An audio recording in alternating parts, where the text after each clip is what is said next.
welcome to Torchlight 2. I never played the original game, so I was a little bit disappointed when I picked this up off Steam on the summer sale, which is fantastic, by the way. Plug. Anyway, so I thought this game was about lighting torches, and I was completely wrong, very disappointed, but let's jump into it. So as you can see, you've got 4 classes to pick from. You've got Ember Mages, which are all sorts of magic-y magic and magicness. You can tell because they're wearing the most magic-looking of garbs. Berserkers are, as near as I can tell, all about hitting things in the face until they die, with your own face, if at all possible. Engineers, from what I can tell, tend to be a little bit on the tanky side. They tend to be really good damage absorption and mitigation, and Outlanders have guns. And magic. For the purposes of this, I am going to go with an Ember Mage, since I've actually played the class before, and they're both fun and really surprisingly survivable, very quick gameplay, so we're going to go with that. You've got a little bit of customization available. You've got 5 different faces from which to choose. I wish you could actually turn these characters around and actually look at the models a little bit. So let's go with this guy because I like his eyes. He's got pretty eyes. You've got a bunch of different hair options, by which I mean 5. And again, you can't really... You know what? Let's just go with Lex Luthor. Why not? Let's just there. Do that. And then you get a pet.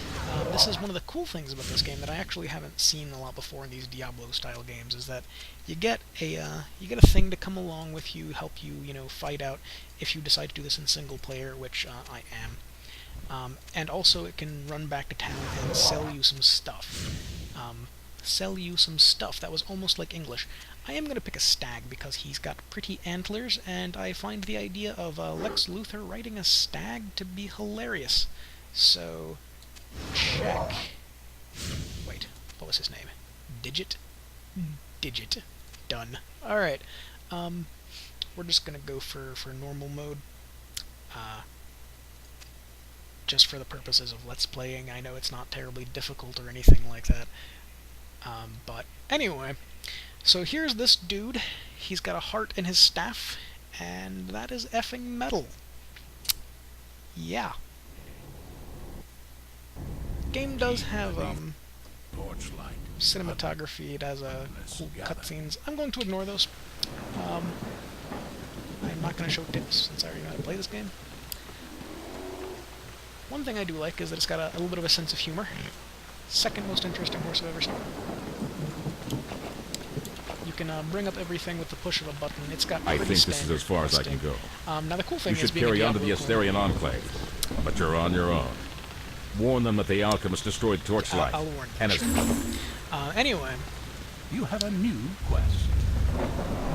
it's split up into a bunch of different acts, and like most Diablo-style games, the quest rewards and drops are slightly randomized, so while you'll be seeing a lot of the same places, you'll be seeing a lot of different stuff. It is a pretty simple point-and-click kind of interface. You've got some neat options in customization. Every class, let's just go through that real quick.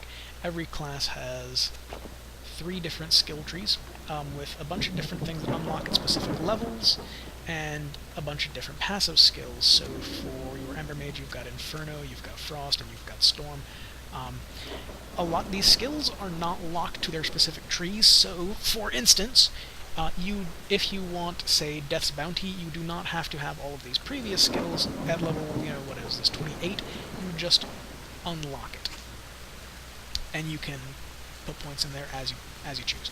You get 1 point per level, so you gotta be a little bit careful with how you decide you want to optimize. I am going to be abusing the hell out of one of, as far as I can tell, the most broken of skills in this game.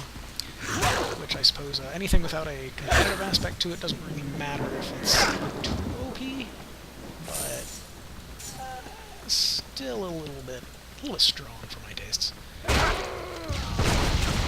Also, I think the game is huge. There are lots of places that you can go and lots of places that you can find. But the maps are just gigantic. Also, there's a lot of different variation in the enemies you'll see. as we get into this. So you're not just constantly fighting the same things over and over again. See, levels go pretty fast. I'm going to save up a couple here just to get a little more into the game.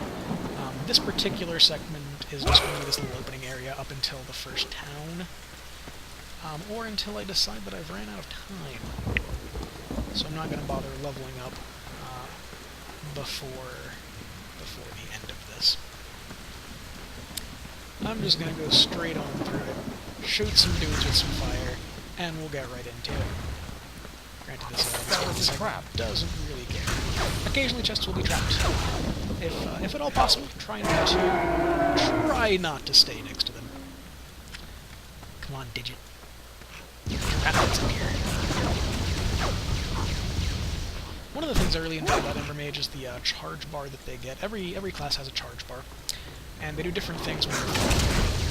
The Ember Mage's case, it makes all of your magic spells free for a short period of time, and cost no mana, really. It just makes them free, so you can, just spam your magic over and over again, rain death from the heavens, and that always happens, by the way, towards the exact end of a fight, making it as useless as humanly possible.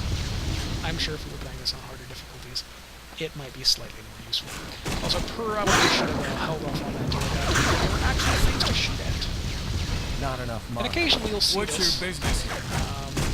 You'll see people who are a little bit...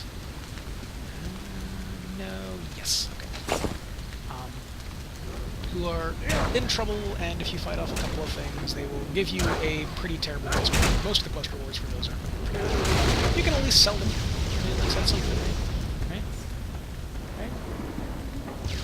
Anyway. Also, what you see earlier on the Nux. Some Nux. For Ember Mages, and this is something I like, if you want to hit something with your staff, it's mostly elemental damage, which goes mostly off your focus, which is your magic-y stat. It's the stat that you get all your magics off of. And I find that nice because it allows you to make like melee-based Ember Mages. You could potentially have you can build any class, potentially anyway, which I really enjoy about this game. Even if you have two people in the same class, they're not always necessarily going to be acting the same. Like you'll see later on, there's wands for mages, so you can make them ranged, you can dual-wield wands, and just be a dual-wielded wizard badass. Or you can go staff and just get right out of his faces and smack him with a stick. And that's the way I like to do it.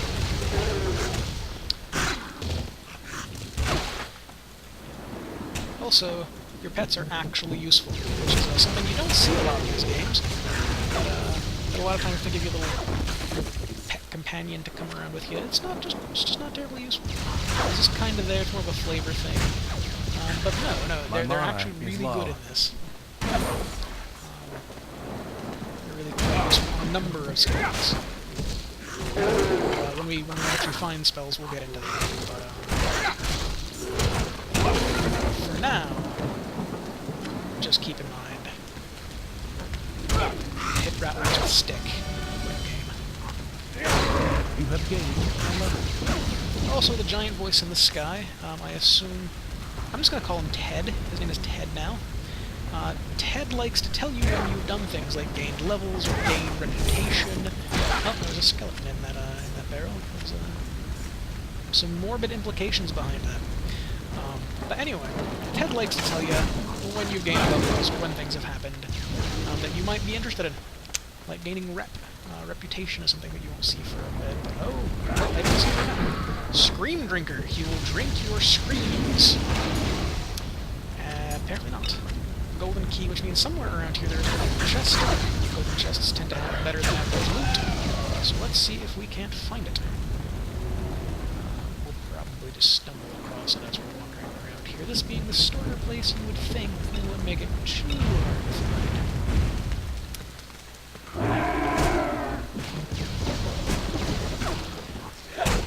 That skeleton was on fire, and he sure was running at me. Flaming skeletons. No!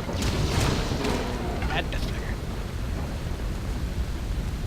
There's also a lot of little hidden areas if you go up and around places. A lot of times the maps are bigger than you get credit for.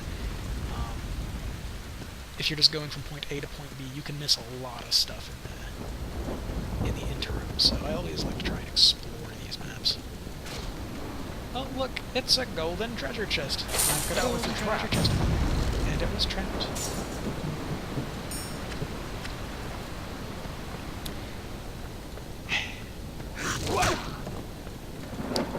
So anyway, we are swiftly coming up, as I recall, on the end of this particular level. Like I can do, you can just loot the random dead bodies you can find. These vanquisher guards, I don't know whether or not they're just inept, or whether the stuff out here is... I'm supposed to be some sort of incredible mimetic badass, but I know the regular guards don't seem to be worth much. I know they seem to be pretty much terrible at their jobs. So here we are at the end of the first area, and this is where we are going to end here, and possibly we will pick up later. Thank you for watching, and if you enjoyed it, feel free to leave me some constructive or otherwise criticism. If you just want to scream at me, you can do that too. We'll explore this little town and get into leveling and other sorts of things next time. Thank you again for watching, and subscribe! Subscribe!